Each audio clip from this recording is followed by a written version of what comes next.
Have you ever thought about making a podcast? Yeah, we're doing it. I know I have. You get it?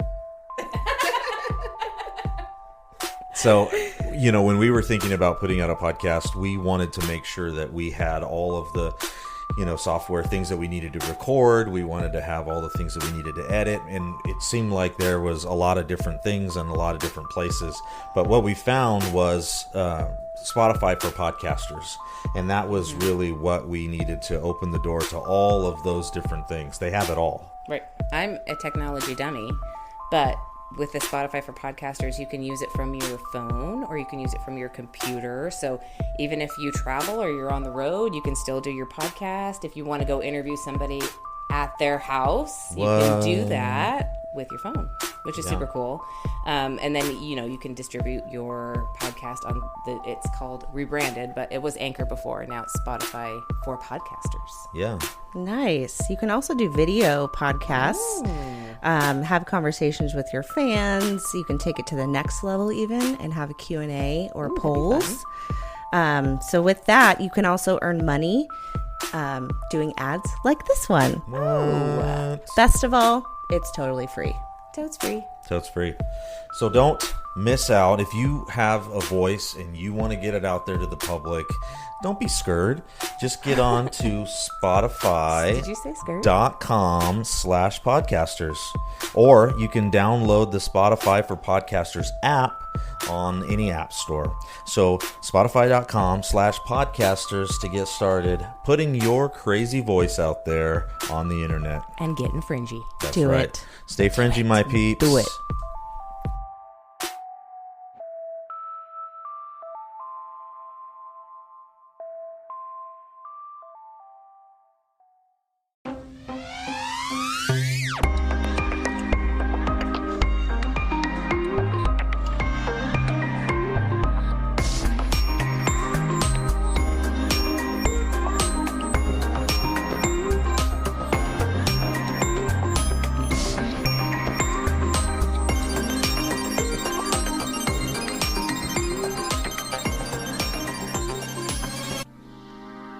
Welcome back to That's So Fringy podcast.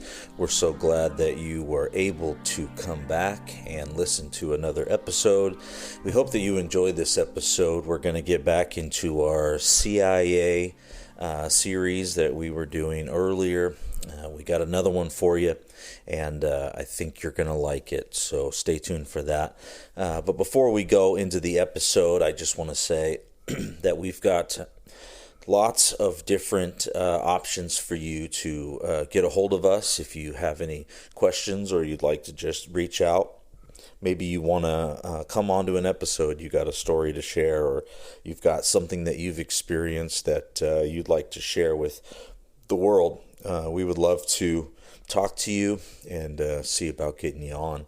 Also, don't forget at the bottom of the show notes, there's going to be a section there where you can leave a voice message, and you can say whatever you'd like. You can give a shout out. You can do all kinds of things on there. We'd love to hear from you. And like I said before, you might end up on an episode. So let's do that. And then if you'd like to subscribe to give to this channel, to what we're doing here on this podcast, you can do that also at the bottom of the show notes. So this is going to be a good one. If you're into UFOs, if you're into projects of the CIA like Bluebeam, there's going to be a lot of talk of false flags, stuff like that. So strap in, get ready, because here comes another fringy episode. Stay fringy, my friends.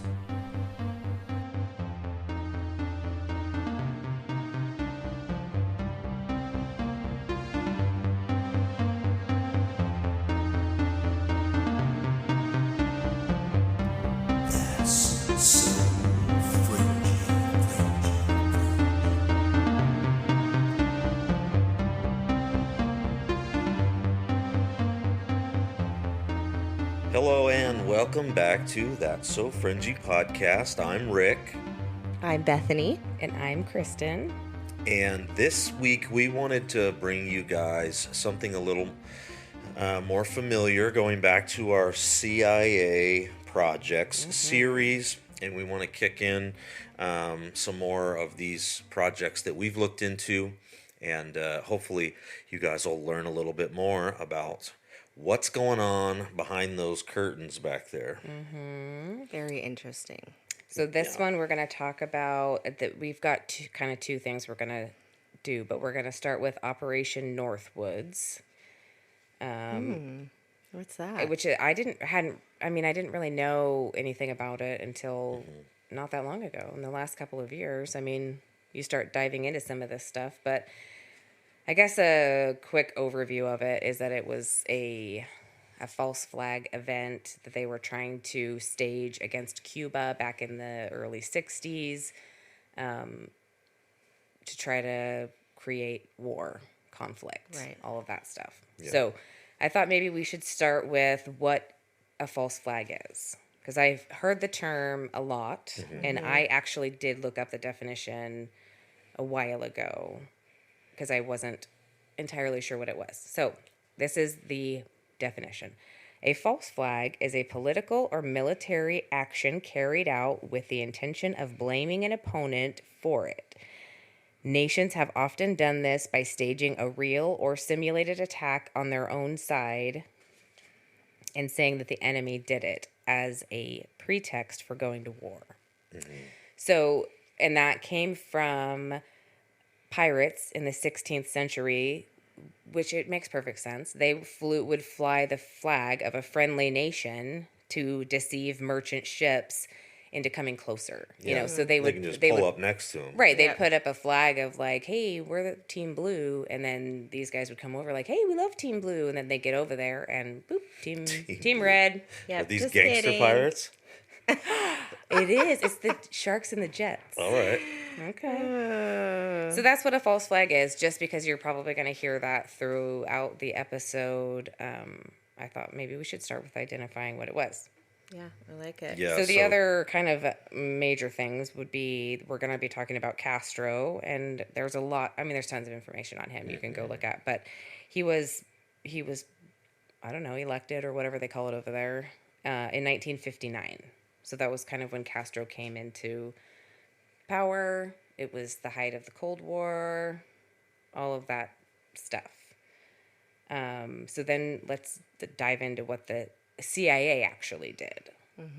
So the CIA actually came out, and this is stuff that was declassified in like 97, I want to say. Like 30 years later. And it ended up, let me see, it ended up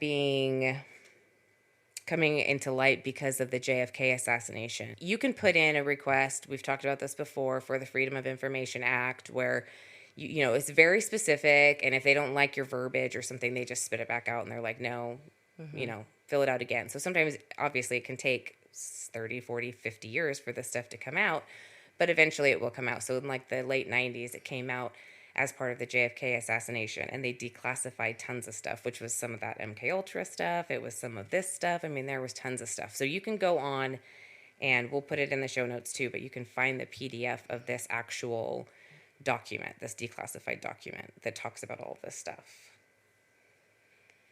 What does it say? So let's see here. It was basically, so an overview is that top military leaders and the CIA drafted plans to stage and carry out acts of terrorism against the citizens of the U.S. So that's kind of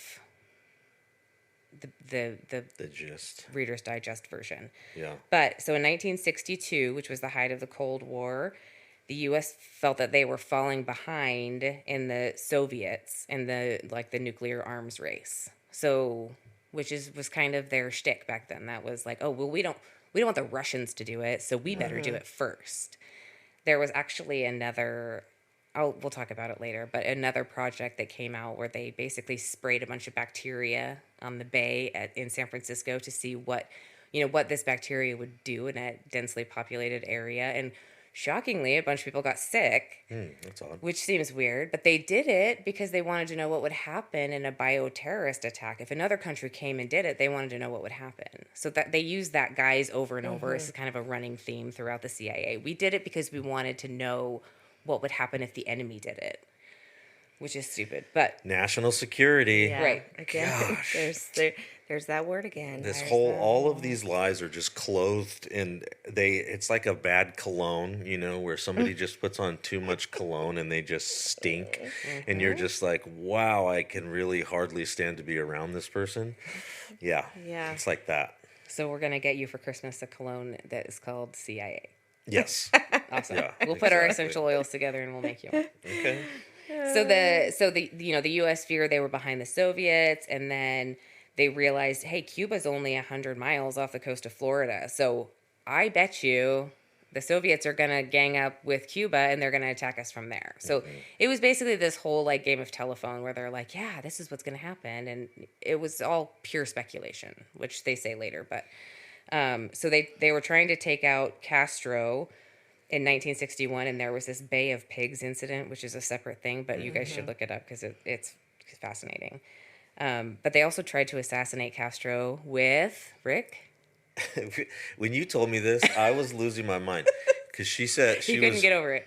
she was reading me her notes and everything as we were talking about this earlier, and she was like, "Yeah, they tried to explode his cigars, like exploding cigars to assassinate." Well, the only him. thing I had written on the paper was assassination attempts, exploding cigars, and I hadn't finished the like. I was like, "What He's is all, this? wait, what? Exploding cigars? Is this a real life cartoon?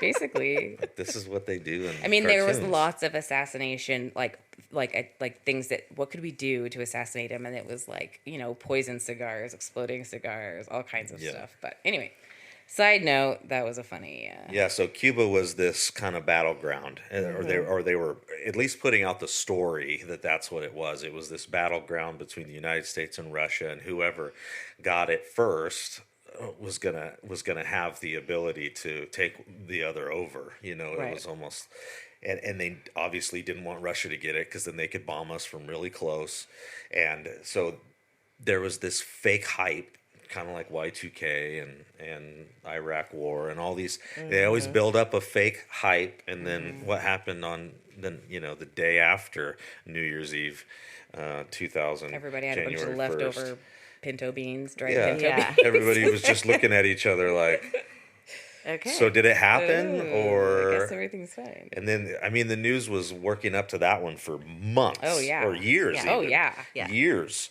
and they were saying, "Oh, it's gonna happen," and that's kind of this thing where they're It's the same theme all throughout. I mean, the same reason that, everybody hated bin Laden and all these other, he was the enemy, but how much was he really the enemy, and how much was it the CIA going, he's the enemy? Yeah, exactly. I mean, if you start to put the context to all this stuff and then do the research, you'll find these little things where it's the same playbook that they use all the time. They put these scare tactics in, and if they're in control of the media, like we've proven to you that they have been for a long time. Supposedly they closed that down, but we all know better because we're seeing it. We're seeing it happen. They're propping up all kinds of propaganda to all this Right. fear all the time, and then there's like this big crescendo where something happens and then we end up going to war, just like 9/11, just like, oh, they have weapons of mass destruction, we have to go to Afghanistan and we have to go to Iraq. This is an actual declassified document that's Right. saying that they were going to perpetuate a war on purpose, Yep. for no reason other than speculation, Right. not actionable intel. They were actually doing it just based on a feeling. Right. Yeah, So let's go that's into a pretty little crazy. bit of what was in the actual document, which, like I said, there's PDF versions of it. You can type it in and find it. We'll have it in the show notes. Yeah, we'll put it in the show notes just because it is kind of interesting. It wasn't just like this harebrained idea where these like a bunch of people were sitting around a room and they were like, "Hey, I bet they're going to do this." They actually lined this stuff out. So this was a memo dated March 13th, 1962. And these are quotes that I'm going to read. It says, quote, "We could blow up a U.S. ship in Guantanamo Bay and blame Cuba." End quote. And then later on it says, quote, "We could sink a ship near the harbor entrance and conduct a funeral for mock victims." End quote. So that implies a whole nother level of planning where we're not just talking about like he said, she said, U.S. said, Cuba said. Like this is we could do this and we could make a mock funeral for these victims. Like that's a whole nother level, in my opinion. I guess I didn't realize how involved it was until I started reading this thing, and then I was like, oh man.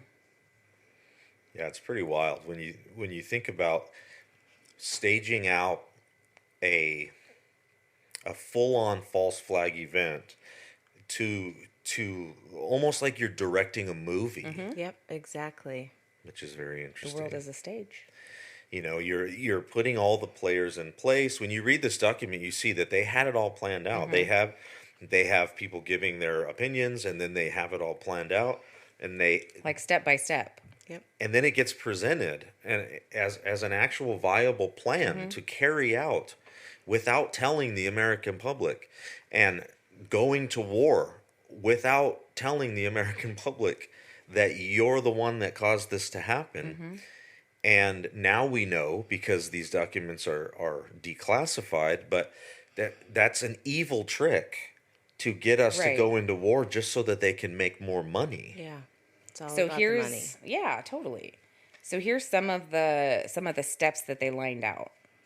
This is on page 7 of the PDF, but it says start rumors, many, use clandestine radio, land friendly Cubans in uniform over the fence to stage attack in the base.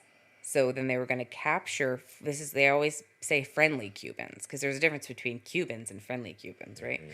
So these are the actors, basically. We're going to get friendly Cubans, and we're going to basically put saboteurs inside the base, and then start riots near the base, the main gate of the base, in parentheses, with friendly Cubans, not to be confused.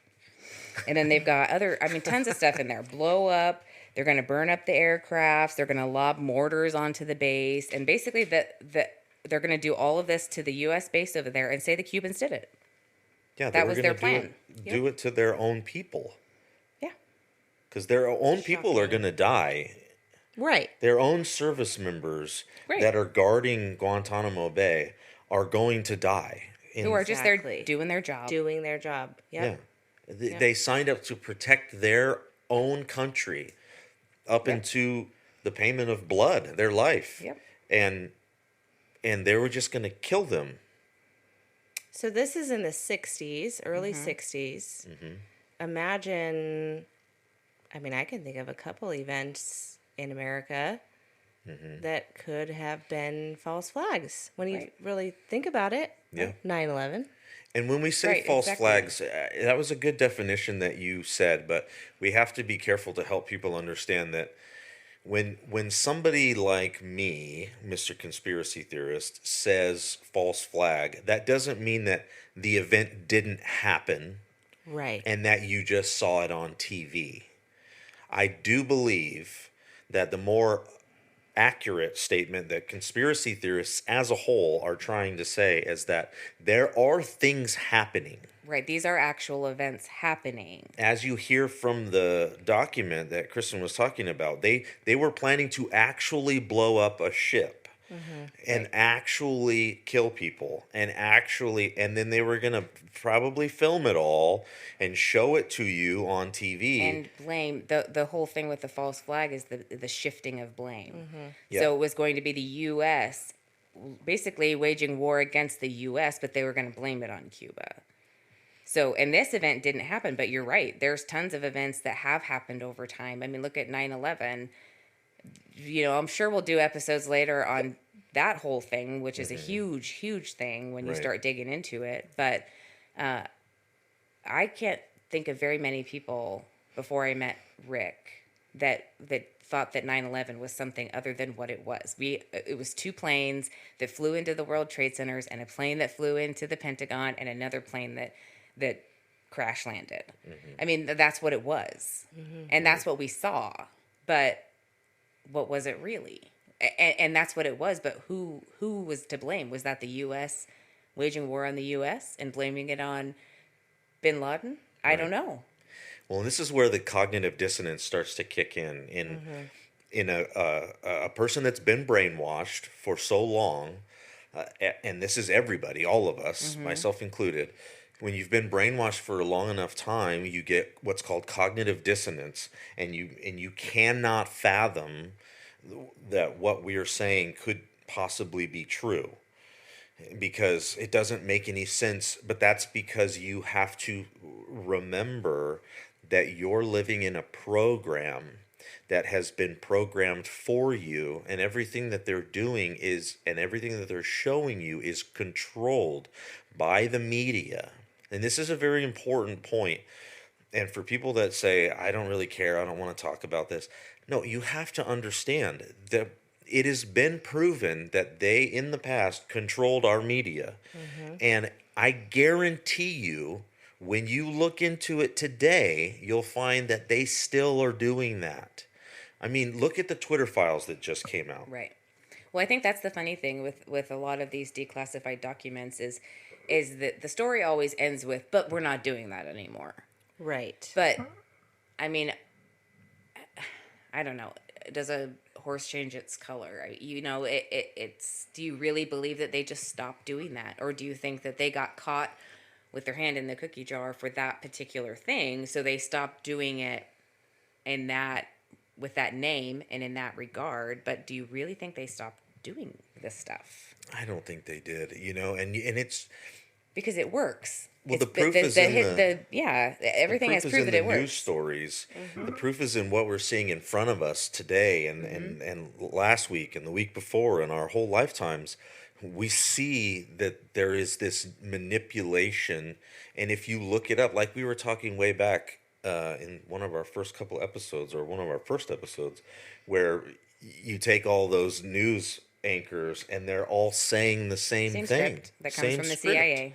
And that scripting, it became like a big joke on the internet during COVID, because it was like it was almost a meme. Like, these guys are literally all saying the same thing. Like, we're not making this up. You can find this video.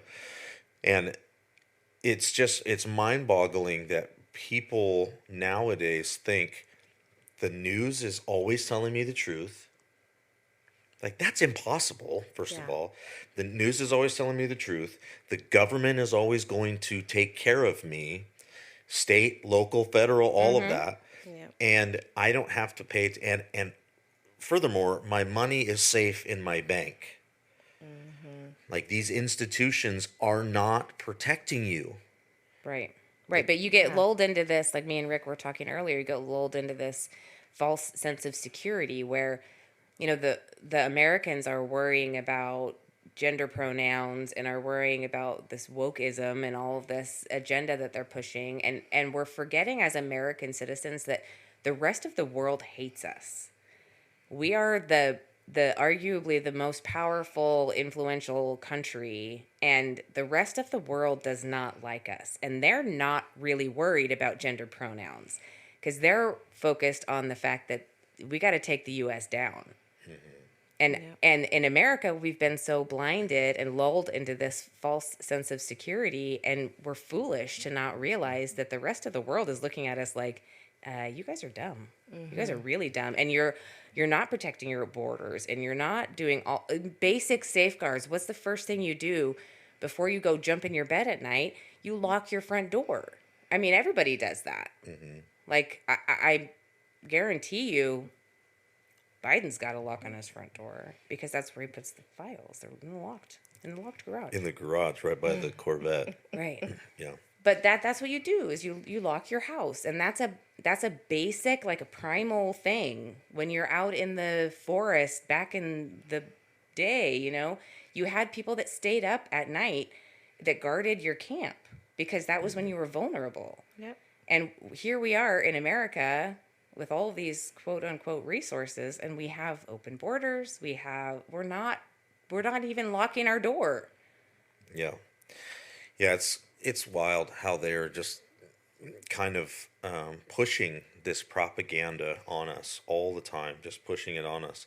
And for those of you that are paying attention, there's false flags happening all around us all the time. Yeah. I mean, this has become such a coordinated specialized thing. And I mean, talk about current events. It just came out, the January 6th Oh yeah. documents and or The video. videos are coming out. Tucker Carlson blasted that, and Twitter exploded, and liberals' heads blew up, and there was all kinds of weird stuff going on. But that, like, you can't deny. But that's exactly what a false flag is. It's doing something harmful and blaming it on somebody else. So you're, breaking into the Capitol building and you're blaming it on a particular group of people when in actuality it wasn't those people that did it. It was the people that were supposed to be protecting you.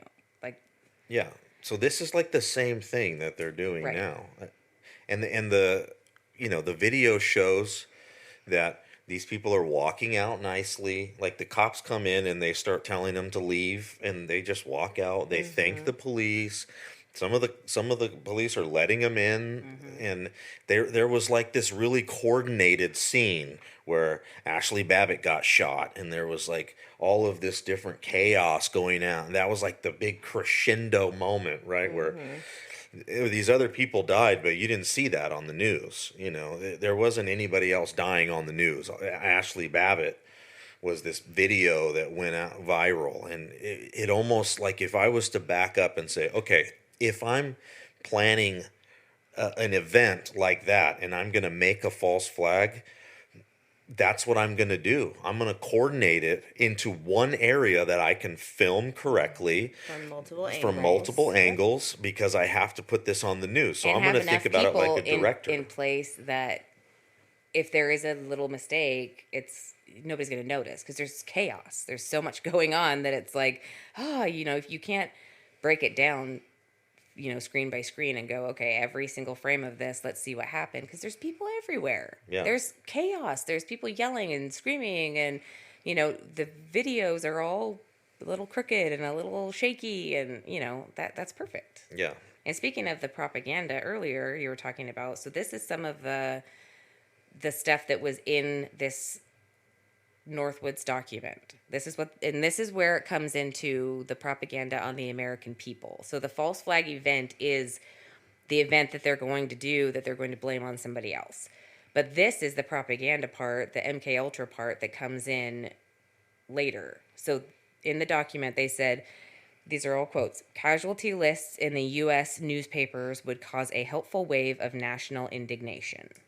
So they're going to do all this stuff in Cuba, and then they're going to publish in the newspapers in the U.S. the casualty count. They want lists of people that have died because Kind of like the death toll with Right. COVID, huh? That was Exactly. always in the corner of Always. the news. The ticker was constant. And then they go further on. We could develop a communist Cuban terror campaign in the Miami area, in other Florida cities, and even in Washington. So then they're like, okay, let's make sure that all the people that are down in Miami and in Florida, we don't want them to like the Cubans anymore because they're ground zero for these people. So then they go, the terror campaign could be pointed at Cuban refugees seeking haven in the U.S. We could sink a boatload of Cubans en route to Florida, real or simulated. We could foster attempts on lives of Cuban refugees in the United States, even to the extent of wounding in instances to be widely publicized. So they're going to go ahead and sink a boatload of Cuban refugees who are coming over to escape their communist country and seeking haven. Let's go ahead and sink that ship just because, we need to make sure that we're publicizing this. Yeah, again, they say real or simulated, like it's no big deal to actually kill people. Like, it's like off the cuff. It's like Right. they're talking in a meeting and they're like, well, we can either do it real or simulated. It's like, okay, hold on a second. Anybody that can just say that off the cuff. Like let's go back to the fact that you're going to sink a boatload of Cubans out in the middle of the ocean. Yeah, like you're We talking just want to get away. mass murder, and you can either. So it's like we can either mass murder or we can pretend to mass murder, but it's either way we should. Either way, the part that we're trying to point out is that the American people are going to think that these Cubans have died. Yeah. Right. Like that, and that. So then it gets crazier. You guys are going to love this part. So then they said later on, an F-86 properly painted would convince air passengers that they saw a Cuban MiG, especially if the pilot of the transport were to announce such fact.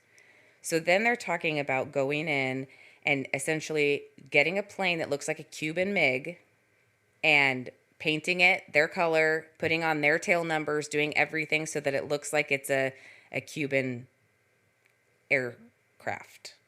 It's so wild. So crazy. So Just the planning that goes into this. That's what I mean. And like, it's a director. In the early 60s. Right. So then they go on and say reasonable copies of the MiG could be produced from U.S. resources in about 3 months. So there's a few things in that one that are interesting to me. U.S. resources. So the CIA is taking U.S. resources, and basically in a 3-month time span, they're bragging that within 3 months they can spit out this MiG that looks just like a Cuban one, using U.S. resources. Like, it's no big deal. Taxpayer dollars. Yeah, our money. Well, and when we were talking about the MK Ultra stuff, that was, in the 50s, and here, this is 1962. So look at all of these instances of propaganda and what the CIA has accomplished in just that short amount of time. Like, raise your hand if you think that the CIA is a good agency. Yeah. Nobody's hand is raised. Nobody's hand. Not even the cat. I don't know. Like, there's got to be some accountability for this type of stuff. But how can there be accountability if everybody's so distracted and brainwashed that they don't even know what's happening?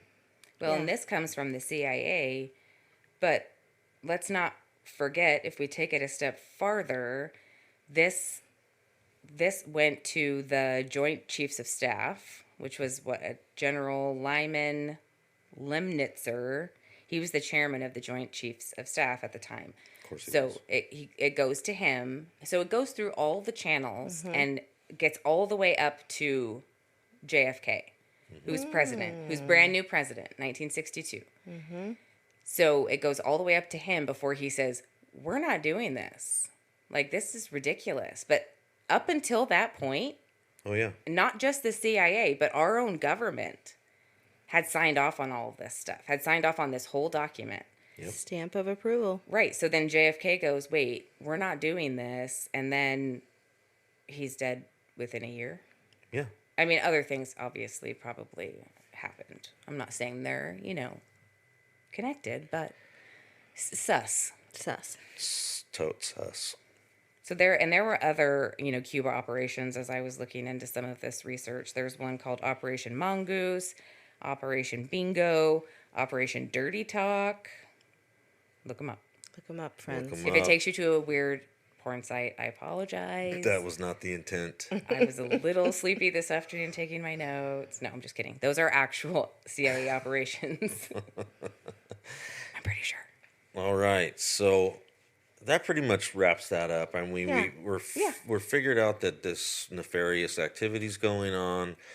We already kind of knew that from MK Ultra, but this is the same kind of time frame as Christian was just saying. So now we're painting that picture and stacking all these blocks in together, and it's beginning to develop a larger overarching story. Hopefully you're beginning to see that. Right. That they are, doing nefarious things, and it's not just once they've been caught, but twice, 3 times. This stuff came out. So let's move. And this didn't actually, just for a little fun fact, this didn't actually become public knowledge, this operation.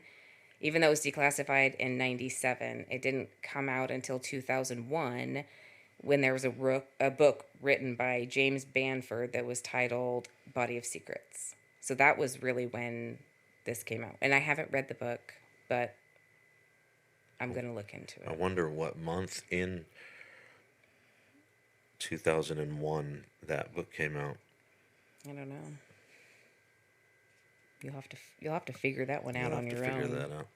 Well, let's transition over to the other CIA project that we were going to do tonight. Well, this one's a little different in the sense that all of the CIA stuff we've talked about so far has been paperwork that was declassified. So we have actual CIA documents that are now declassified.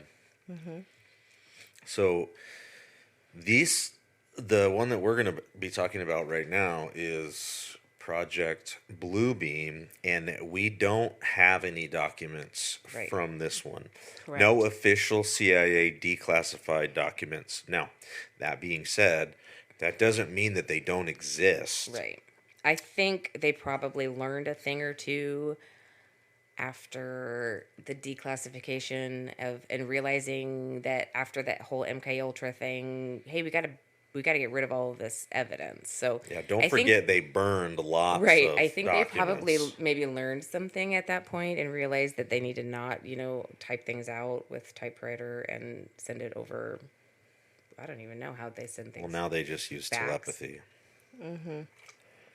Anyway, so we're going to be talking about Bluebeam, and Bluebeam is basically it's kind of a joint CIA NASA program. United Nations. And United Nations, where they kind of have this mashup of people because it involves so much. It's kind of like an overarching thing, and you see.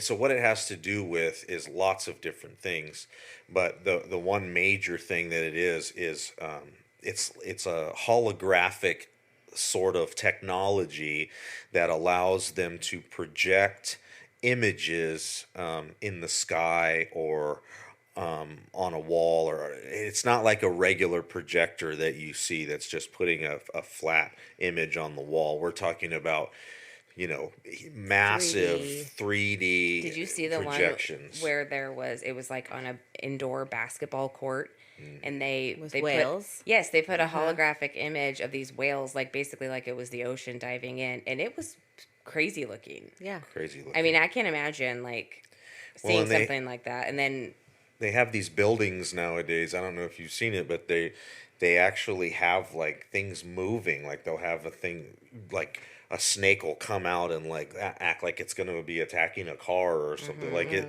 They have these weird holographic things that they can do, and so this isn't far fetched now. No. now, Right now, right.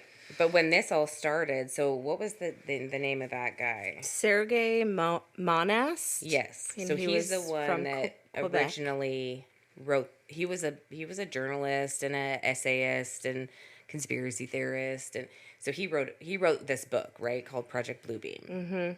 Yep, in 1994. And it was basically an alleged plot to facilitate, which I didn't realize before. I knew that it was like this alien invasion and these holograms and all this stuff, but I didn't realize the religious component of it until I really started looking into it. But it was an alleged plot to facilitate a totalitarian world government by destroying traditional religions and replacing them with a new age belief system using NASA technology. So that's a mouthful. Yeah. Yeah, and it goes back to our what is their agenda? Right. A one world government, a one world religion. Right. Yep, remember back to those episodes of the Committee of 300 and all the way up to the 13 Bloodlines. They have an agenda, and it's all laid out for us. We just have to take the time to look at it. So step 1 of this was manufacture sophisticated top secret weapons to cause earthquakes around the world in specific and strategic locations in order to unearth religious artifacts with the attempt to use them to disprove the religious effectiveness. So discredit all the right, and religions. it sounds like it wasn't just going to be one religion. It's going to be all of them. Right. It's going to be like, hey, joke's on you. There's only one thing that's reality, and all your religions are garbage. And it was, I mean, like, what would that do to a society?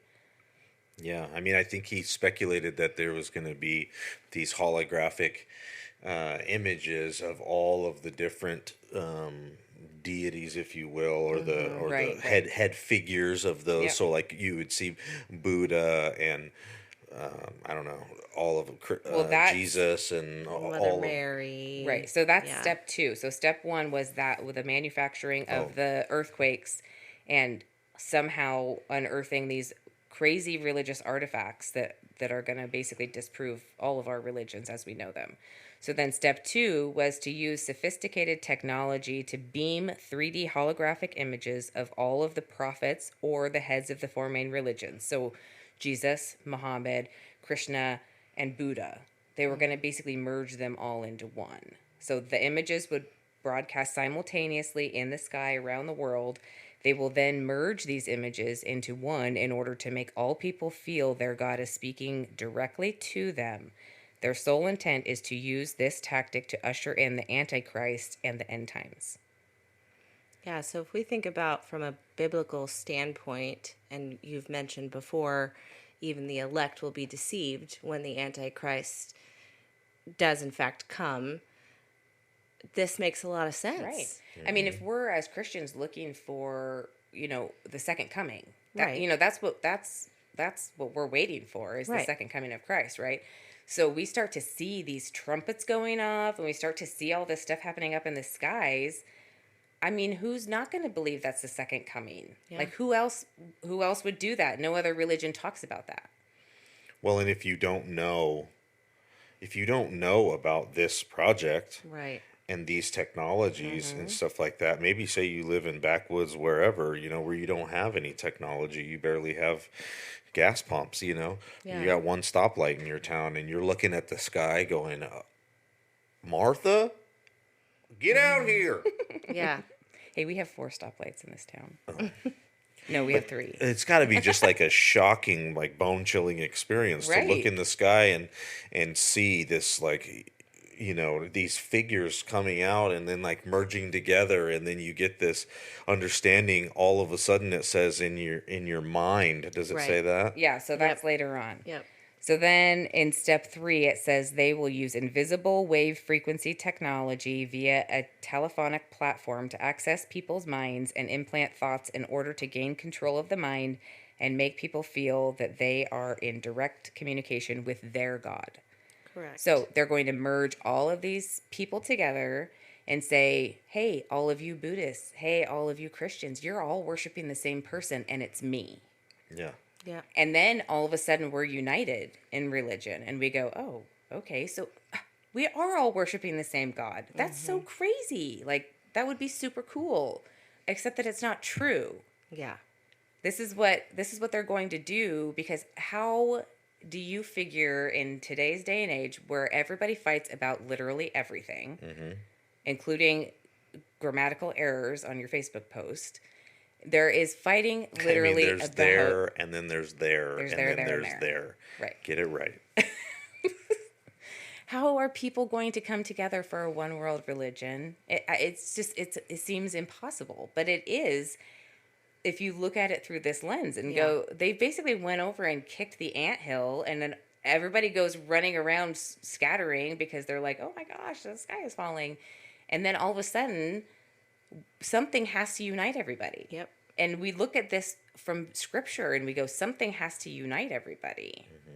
And this is something that it talks about in scripture, the Antichrist. The Antichrist is not Satan. The Antichrist is a spirit that's going to work in everybody's hearts and minds and work really hard to get everybody on the same page. Yep. That's their whole objective. Yep. Well, in this technology that you're talking about going into a person's mind and being able to speak from their God's perspective and whatever that means and however that looks, I don't know. I'm not the one devising this plan.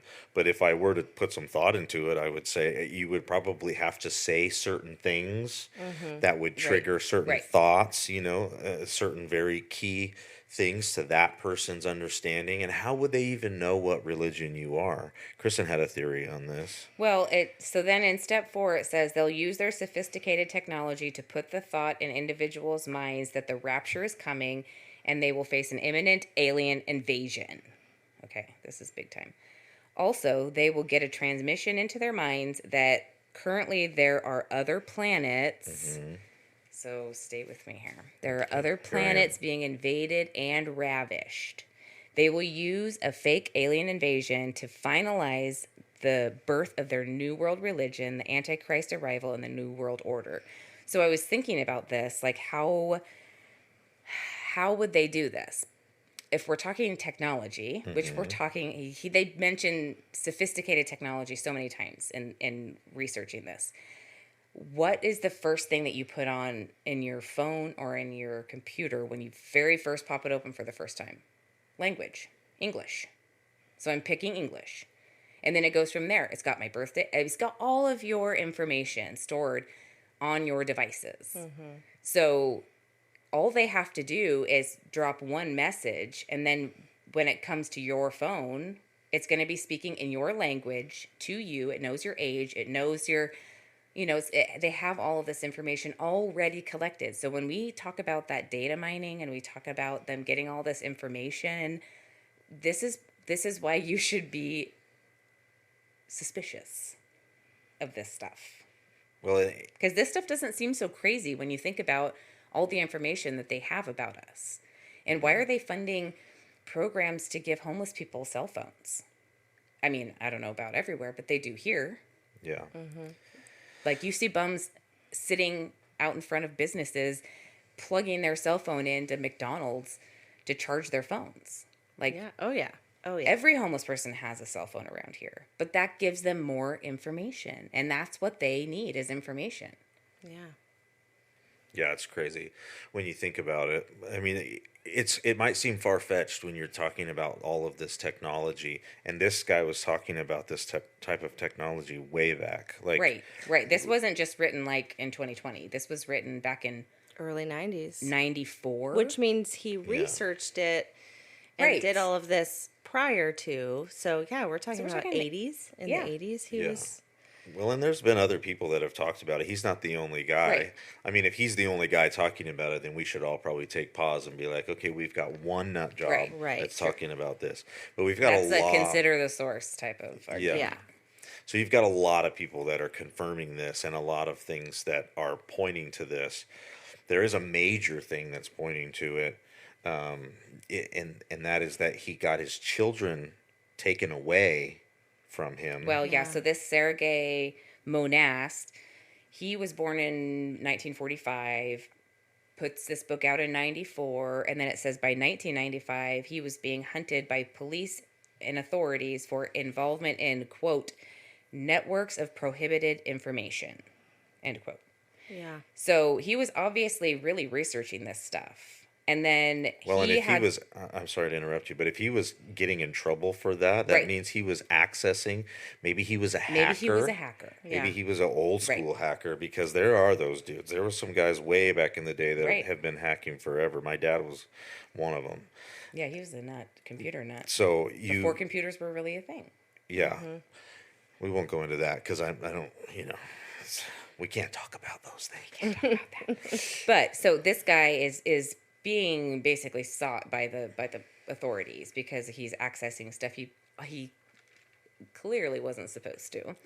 But he had two children, like Rick said, he had two kids that were homeschooled. And then all of a sudden, the police are after him. His kids get taken away in September of 96. They take his kids away and make them wards of the state. And the only reason that I can find on multiple websites of why they took his kids away was so that they could get a public education. So he wasn't allowed to homeschool his own kids. They needed a public education, so they took his children away and made them wards of the state. Which is super weird because I knew kids that were homeschooled back then. Nobody was coming to take those kids away to make sure they got a public education. Yeah. Like, that seems super weird, but I literally couldn't find any other reason. So they come take his kids in September of 1996, and then 3 months later, in December of 1996, he gets arrested, spends a night in jail, and the very next morning, he dies of a heart attack at his home. Dun, dun, dun.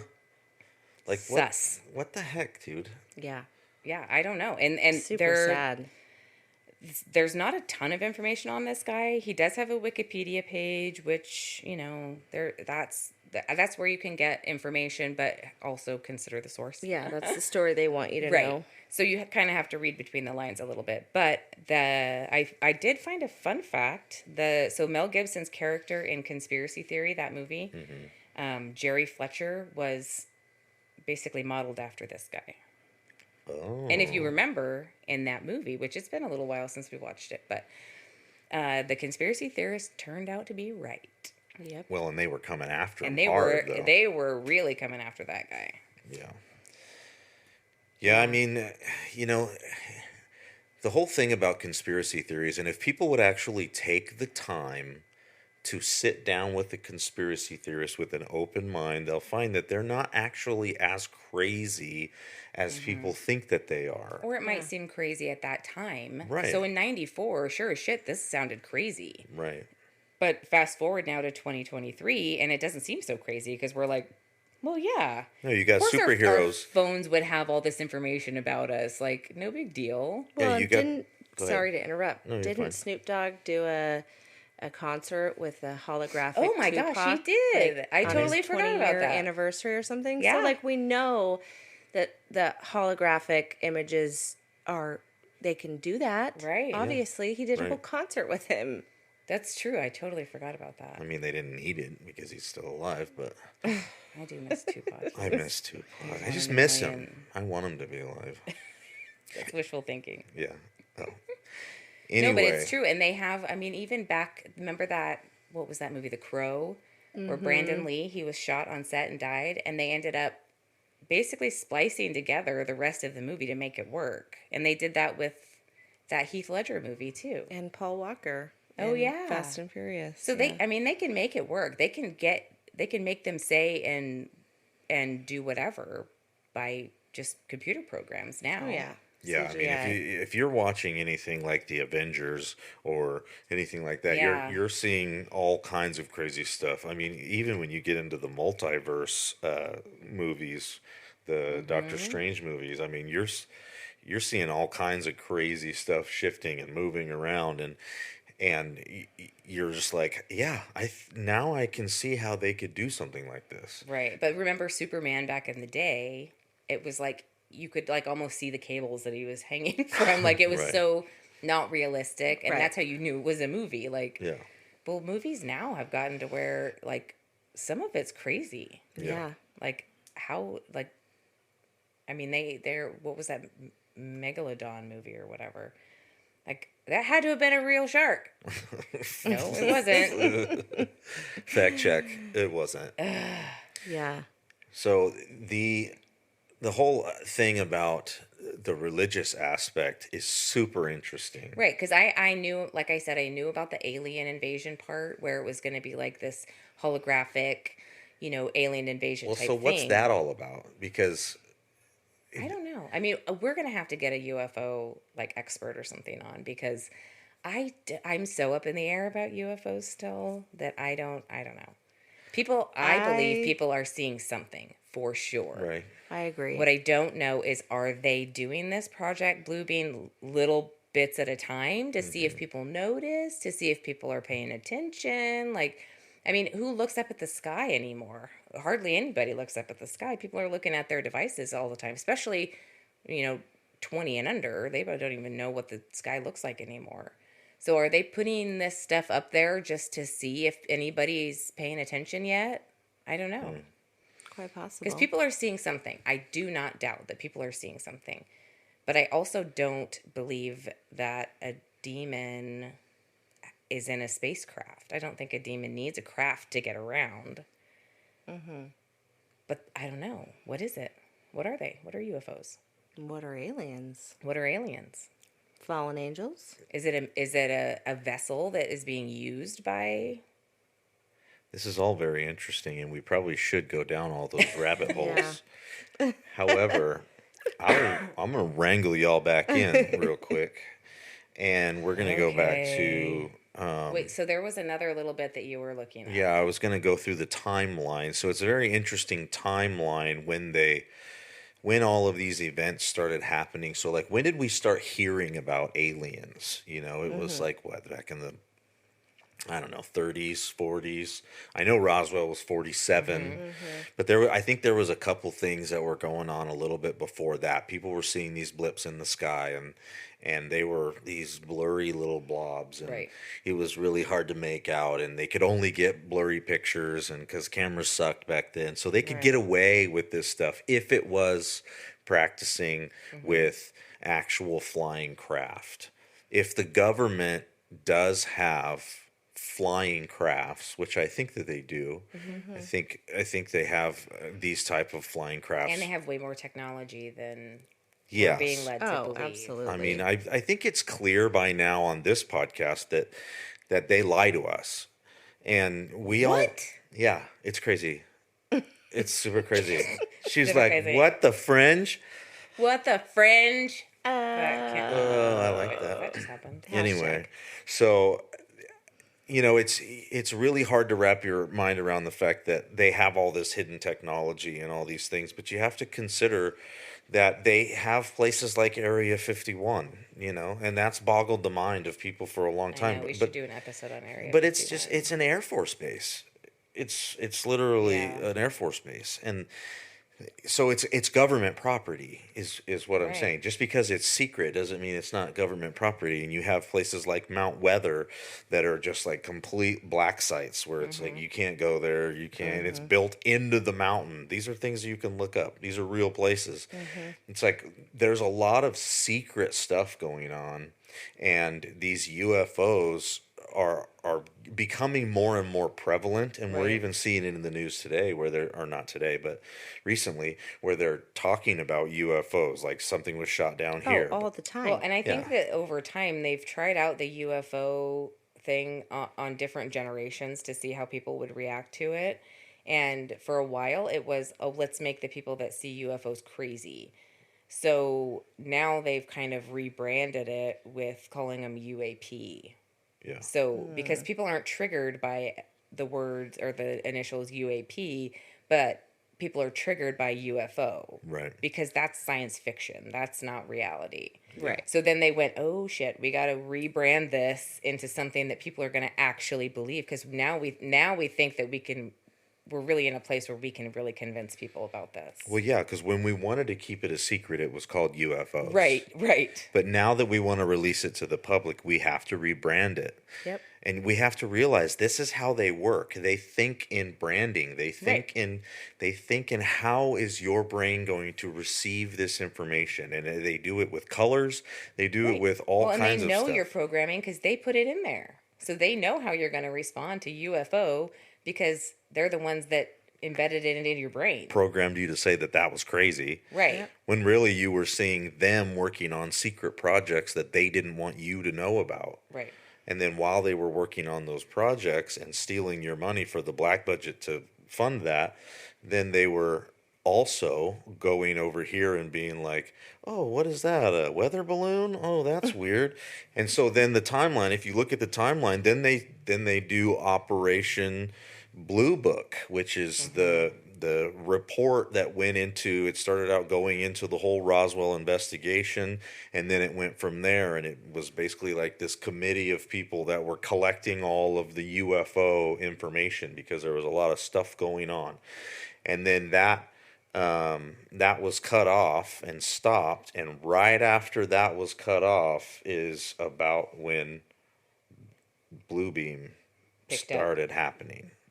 And so it's really interesting timing when you look at the timeline and you trace it all out. You've got aliens just kind of showing up. You know, you don't and you have these people that are saying, like, on Ancient Aliens and stuff like that. Like these are really, like, Gaia.com. There's so much information about how these, like, our planet is seeded by other aliens, and that From other there's planets, and that, you know, we are seeded by these other aliens, and there's like all of these different theories that there's a secret space program where there's all kinds of people that are up in space, and you're just like, okay, Right. like somebody's getting fringy. Yeah.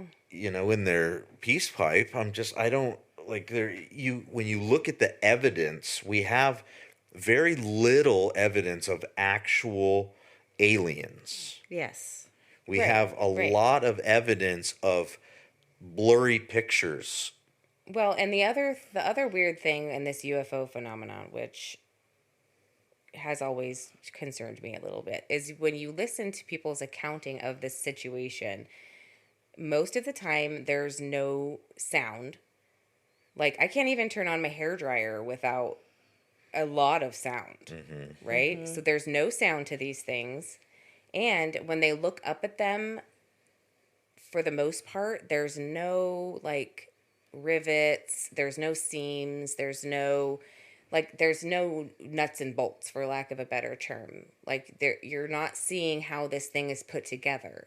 So what could they do? Well, shoot, they could project a hologram up there and it would have no noise, and it doesn't have to have any seams because it's not real.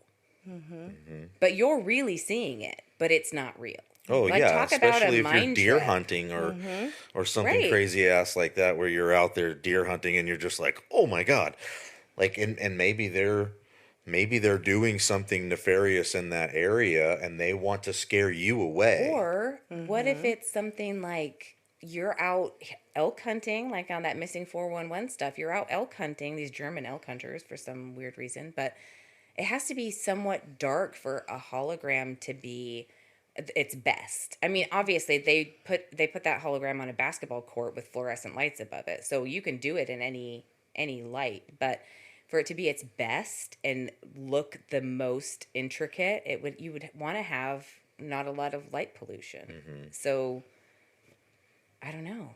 It's just weird, man. There's UFOs are a crazy thing, and we'll probably go on a long tangent of episodes about that. But for the sake of this episode and keeping it shorter, we We need a ufologist. We do. If anybody out there is a ufologist, calling all ufologists. phone home. Yeah. Hopefully we can get somebody on. We all have our own opinions, but we're still Yeah. working it out. Like, we don't know. But what we do know is that Project Bluebeam was a project according to lots of whistleblowers and lots of people. And we're seeing a lot of that stuff playing out today. And so when we see this stuff, we should take a moment to put a pin in that and maybe come back to it and say, okay, what's going on here? Because, putting a projection in the sky seems actually very easy and Right. plausible. And I don't even think like 30-year-olds and under, they probably wouldn't even freak out that much. They'd be like, oh, sweet. That's awesome. Yeah. And we'd be like, oh my God, like, it's the second coming of Christ. Well, they're used to augmented reality. Right. Because this is the world they live in. They're Right. like, sweet. They finally don't- figured out how to put it up in the sky. Now I Yeah. don't have to look down so much. I can look up. Yeah, and another thing that's very interesting is that Werner von Braun, who is the Nazi scientist that came over from Germany and then became the head of NASA, so his secretary or personal assistant, I forget, but she was a whistleblower that came out and said that, when he was dying, and he said to her that there is a last card, he called it. It was the last card, which was this scenario, this alien invasion is the This is last step 4. card. So that's the end, where they complete their mission and they introduce the new world order, because everybody's going to come together under the safety and the guise of that unity. And so if we all band together against one enemy, which is aliens, then we're all good. And as long as we listen to our leaders that are negotiating with these aliens, then those aliens will make a deal and we'll be able to, but as long as we do what we're told, Right. then the aliens will leave us alone. Well, and what's that phrase? The enemy of my enemy is a friend. So what's going to unite the whole world? Like, Yeah. what? It's going to be the threat of something outside of this world. Right. Because this Correct. world then has to band together and work in unity in order to defeat this higher power that's coming to us from outside of this world. Right. So that makes perfect sense. It's it wild. all does make sense, but Makes sense to me. So Go there do- you it's go. a lot. Go do your research. There you friendly go. friends. Look it up. Yeah. Ask the questions. Now, are we saying that everything that we bring to you is 100% provable fact? No. But what we're saying is there's a lot of this stuff that we can back up with fact.